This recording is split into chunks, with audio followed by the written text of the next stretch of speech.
बात यह है ना कि माता पिता को अगर शास्त्रों का ज्ञान नहीं है, माता पिता स्वयं सत्संगी नहीं है, माता पिता स्वयं धर्म से नहीं चलते, माता पिता कभी भजन नहीं करते, और वो बेटों का सुधार क्या करेंगे? माता पिता बालक कहीं बुलावे, उधर भरे सोई जतन सिखावे। अब वो यही सिखाएंगे ना कैसे रुपया कमाना है, कैसे क्या मनमानी आचरण करने हैं। अब उनको खुद धर्म का ज्ञान नहीं तो कैसे? जो धर्मात्मा माता पिता हैं, जो शास्त्र का स्वाध्याय किए या संतों का संग किए, वो अपने बालकों को भगवत शिक्षा देना प्रारंभ कर देते। ए सुनो, सुबह उठो, पहले धरती के चरण छो, और हमारे चरण छो, पापा के चरण छो।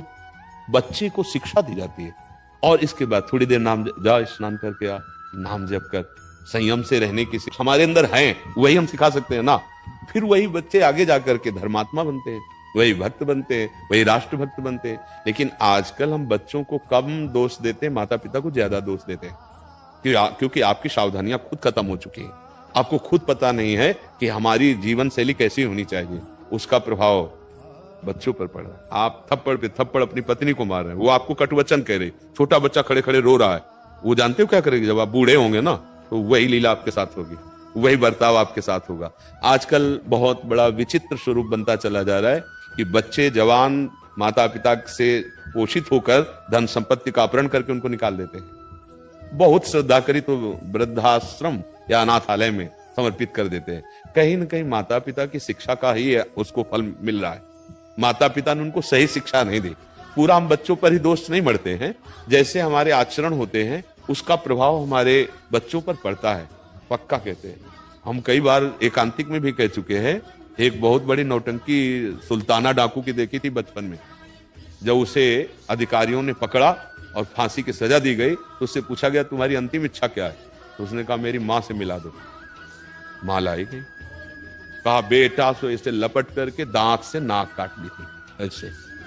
तो उनका ऐसा क्यों किया? अधिकारियों ने पूछा, बोले पहली दुश्मन ये हमारी है। हम एक पेंसिल चुराई थी और कहा मां ये पेंसिल चुरा के लाया। तो उनका बढ़िया बेटा, लिखने के काम में आएगा। बस उस वचन ने मुझे सुल्ताना डाकू बना दिया और आज मैं फांसी पे चढ़ रहा हूं, इसलिए इसकी नाक काटी। अगर उस समय एक थप्पड़ मार देती तो जीवन भर के लिए मेरी गलती का ये संस्कार न पड़ता। तो बहुत कुछ, सबसे पहले माता पिता गुरु होते हैं, वही हमें शिक्षा देते हैं। पर माता पिता ही व्यसन युक्त हैं तो बच्चे को व्यसन मुक्त कैसे कर सकते हैं? माता पिता ही व्यभिचार युक्त हैं तो बच्चे को कैसे कर सकते हैं? माता पिता ही भ्रष्ट बुद्धि के हो रहे हैं तो बच्चों को संस्कार कैसे दे सकते हैं?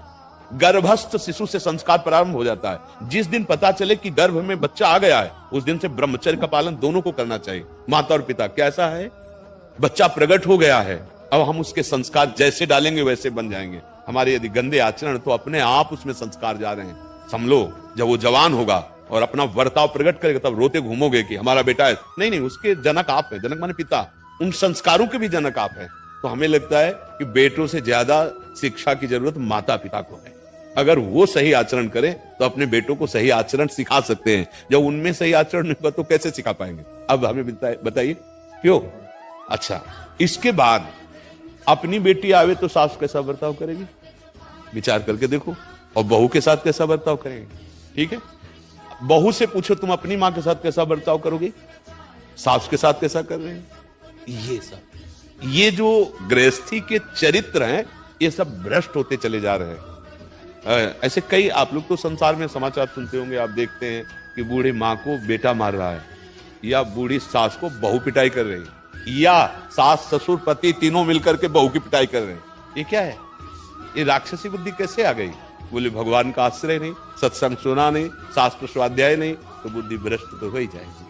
भगवान के आश्रय के बिना दैवी हेसा गुणमयी मम माया दुरत्यया, ये दुरत्यय माया है। किसी भी तरह कितना भी कमा लो, शांति नहीं मिलने वाली, सुख नहीं मिलने वाला, कुछ भी भोग लो, भगवान का आश्रय ले लो, नाम जप करो, और बड़े बूढ़ों जो माता पिता परिवार, उनकी भगवान मानकर सेवा करो। सच्ची मानना, भगवान प्रसन्न हो जाएंगे।